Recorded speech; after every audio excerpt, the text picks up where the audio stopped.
여러분 안녕하세요. 피스 클리닉에서 함께 나누는 건강한 삶에 관한 이야기 시간입니다. 오늘은 한의 전문의이신 좌윤 선생님께서 연하 장애에 관해서 이야기해 주시겠습니다. 선생님 네, 안녕하세요. 안녕하세요. 네, 이 연하 장애라는 그 단어가 생소한데, 그러니까 쉽게 말하면 이 음식물을 삼키는 데 예, 있어서 이제 장애가 생기는 장애를 거죠. 갖는다라는 그런 말씀이죠. 이 연하 장애에 대해서 선생님 좀 설명을 좀 하고 이제 시작을 해야 될 것 네, 같아요. 네. 연하장애라는 말이 한자어기 때문에 이걸 이해하는 게 되게 어렵는데요. 한국어로 하면 삼킴장애라고 하는 거죠. 근데 많은 사람들이 젊었을 때는 음식을 먹는 게 부담스럽지 않아요. 네. 먹으면 입이 자동적으로 잘 넘어가요. 근데 어느 순간에 나이가 들면 음식물이 안 넘어가는 순간들이 생겨요. 그래서 나이 드신 분들이 음식물이 잘 안 넘어가서 늘 먹는 게 있어요. 그게 물에 밥을 말아 먹는다든지. 어, 이게 안 넘어가거든요. 어, 그러니까 물을 뭐 술술 넘어가고. 어, 근데 남자들이 면을 좋아해요. 안 네. 씻고 후루룩 막 넘어가잖아요. 그런 것들이 다 기본적으로 삼킴이 힘든 거예요. 먹기가 힘든 아, 거죠.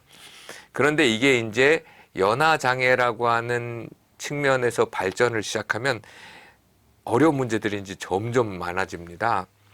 제가 경험을 얘기해 드리면, 4년 전인가요? 4년 전으로 기억하는데, 저희 병원에 히스패닉 그 30 중반의 여자분이 찾아왔습니다. 그 어머니하고 또 언니하고 대거 사람이 네 명이나 온 거죠. 네.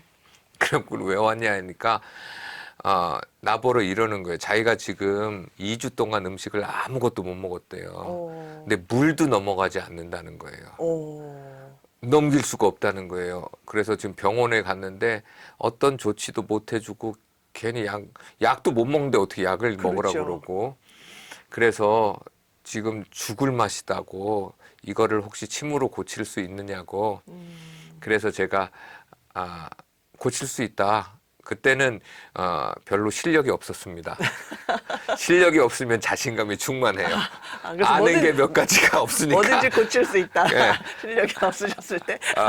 아는 게 없으면 아주 실력이 어, 많은 줄 알아요. 자기가 잘 고칠 줄 알아요. 그래서 어느 정도로 다짐을 했냐면, 내가 침 놓고 너 바로 물 먹게 해주겠다, 증명을 해주겠다, 이런 말을 했어요. 네. 원래 이런 말 하면 안 되거든요. 네. 근데 그때는 자신이 충만해갖고.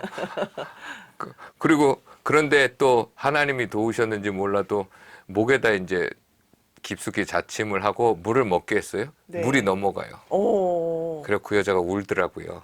와, 근데 지금까지 단골손님으로 있습니다. 생명의 은인이라고. 네. 그런 일이 발생합니다. 음식을 넘긴다는 거는 대단히 복잡한 과정 가운데 넘어가게 돼요. 그런데 우리 몸이 하는 일을 사람들은 평상시에 아프지 않을 때는 대단히 간단한 것으로 알아요. 전혀 생각하지 못했어요. 그런데 실제로 이 먹는 것을 생각해 보시면 이제 음식을 먹으려면 입에 음식물이 들어와서 그다음에 씹고 침이 나와서 그거를 죽으로 만든 다음에 그걸 넘겨야 돼요. 네. 근데 이게 넘기려면 어떤 과정이 필요할까요? 넘기려면 어떤 과정이 필요할까요? 그냥 이게 구멍이 열려 있는 것처럼 생각되지만 우리 목구멍은 구멍이 열려 있는 게 아닙니다. 네. 우리가 물 먹나고 물이 넘어가나요? 안 넘어가죠. 우리가 자율신경이라고 하는 것이 이 삼킴을 하는 과정을 명령을 내려야 음식물이 내려가게 돼 있어요. 네, 네. 그렇게 하려고 하면 많은 근육들이 네. 동원이 되게 됩니다. 그 중에 이 턱 밑에 있는 근육부터 시작해서 혀, 그리고 이 식도로 내려갈 때 기도로 넘어가지 않도록 이게 닫아주고 식도로 넘어가는 이런 과정이 뇌신경이 그걸 일일이 다 관여해야만 가능한 거예요. 네, 네. 그런데 요즘 치료하고 있는 중풍 맞은 분은 음식물을 그 배로 집어넣고 있어요. 그 이유는 삼킴이 안 되는 거예요. 중풍을 맞게 되면 뇌신경이 망가지게 되고 그렇죠. 마면 못 넘깁니다. 네. 그러면 뭐도 못 먹어요. 예. 그러면 이걸 넘기기 위해서 많은 연습과 재활 치료와 또 약물 치료를 해야 되는 문제가 생기고, 내가 가끔 연화 장애가 생긴다는 것은 뇌졸중의 또 증상의 하나예요. 그리고 또한 치매의 확증적인 증거가 될 수가 있어요. 연화 장애를 느낀다. 평소에 약간 점점 이제 뭔가가 문제가 생긴다면 사례가 잘 들리는 거?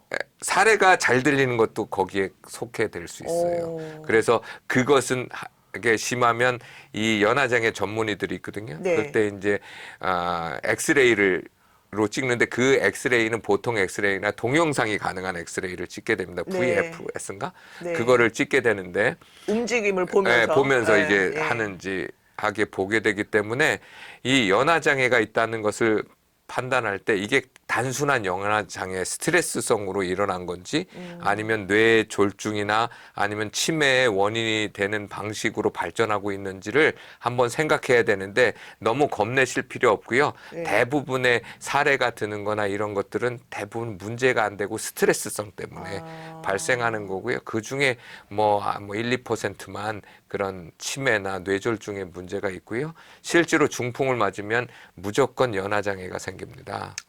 반이 문제가 되니까 네. 결국 섬김도 어렵게 되죠. 오.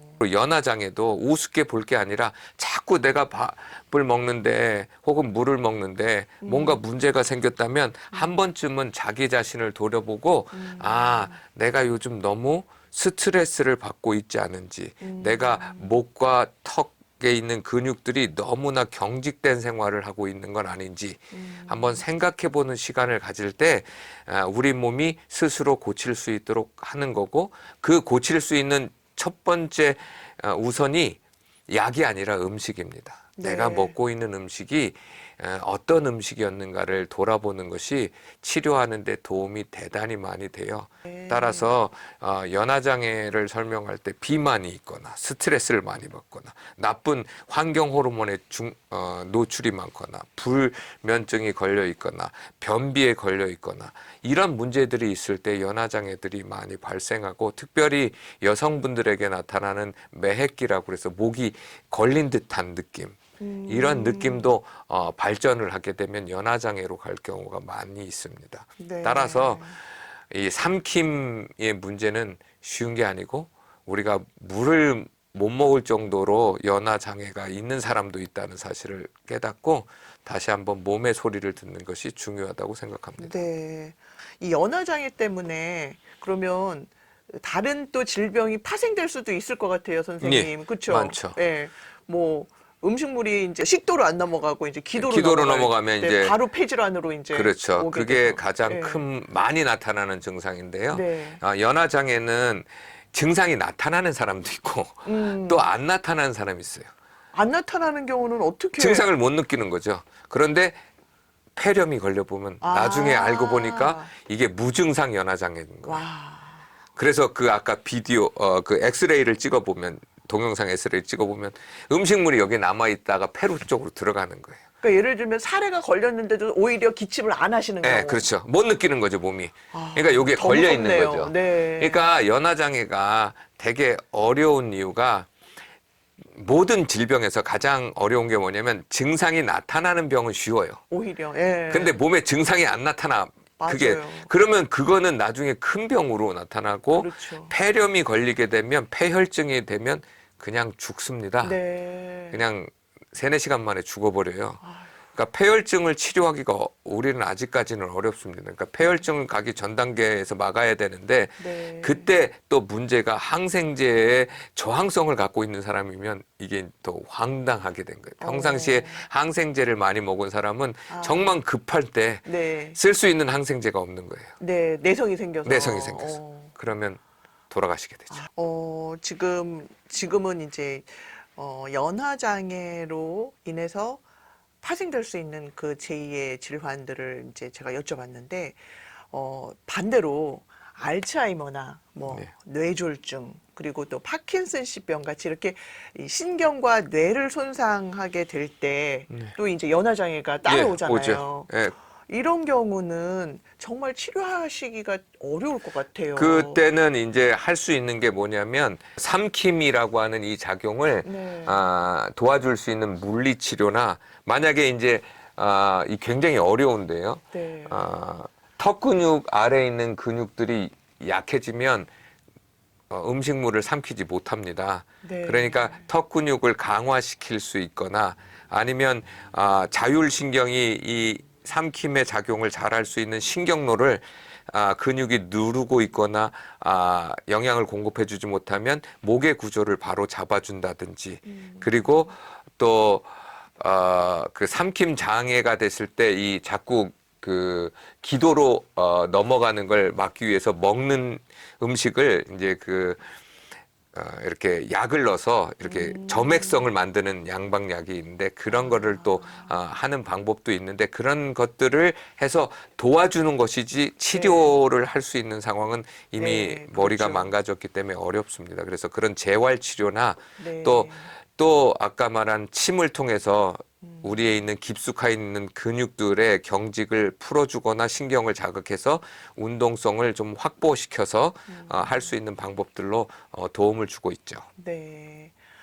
오늘은 정말 제가 살면서 한 번도 생각해 보지 않았던 이 입과 또 혀, 그리고 그와 관련된 근육들에 대해서 이렇게 오늘 알아보고 그 중요성이 얼마나 큰지 배워보는 시간이었는데 사실 이 영상을 준비하면서부터 저는 너무 마음이 무겁고 또 많이 생각하게 되는 그런 시간들이었습니다. 제가 정말 그동안 맛있게 음식을 먹었던 시절들이 다시 생각나고 또 지금도 맛있게 먹을 수 있었던 그런 것들을 하나님께 다시 한번 감사드리면서 오늘은 여기서 인사를 드리도록 하겠습니다. 선생님 예, 감사합니다. 감사합니다.